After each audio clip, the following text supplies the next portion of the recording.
तुम्हाला पण काही मेन्स्ट्रुअल चॅलेंजेस आहेत का? जसे की इरेग्युलर पिरियड्स, कॅनेटी पिरियड्स, पिरियडचा फ्लोच व्यवस्थित होत नाही आहे. तर लुईस हेनच्या या पुस्तकामध्ये असं लिहिलेलं आहे की जर आपल्याला काही मेन्स्ट्रुअल चॅलेंजेस असतील तर त्याचं एक रूट कॉज म्हणजे आपण कळत नकळत आपल्या स्त्रीत्वाचा धिक्कार करतोय.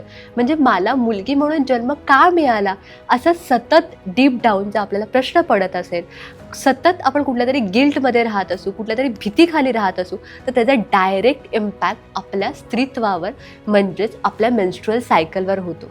सो ते अवॉइड करण्यासाठी मी काही 3 स्पेशल अफर्मेशन तुम्हाला सांगणार आहे. त्यातलं पहिलं, मी आनंदी आहे.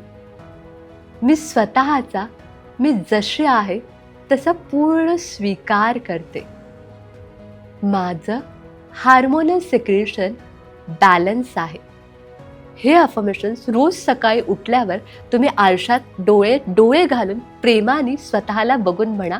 ह्यामुळे तुमच्या मेन्स्ट्रुअल इश्यूज जे आहेत ते हळूहळू कमी व्हायला मदत होते. फर्टिलिटी रिलेटेड तुम्हाला कुठलेही चॅलेंजेस असतील तर त्यात कुठले अफर्मेशन्स म्हटले पाहिजे हे मी माझं पुस्तक उत्तम संततीसाठी योग ह्यात मेन्शन केलेले आहेत. अफर्मेशनसोबतच योग्य आहार विहार योगाभ्याससुद्धा यात सांगितले आहे. हे पुस्तक तुम्हाला ऑर्डर करायचं असेल तर आत्ता कमेंट बॉक्समध्ये बुक असं मेन्शन करा. ह्याची लिंक आम्ही लगेचच तुम्हाला पाठवू.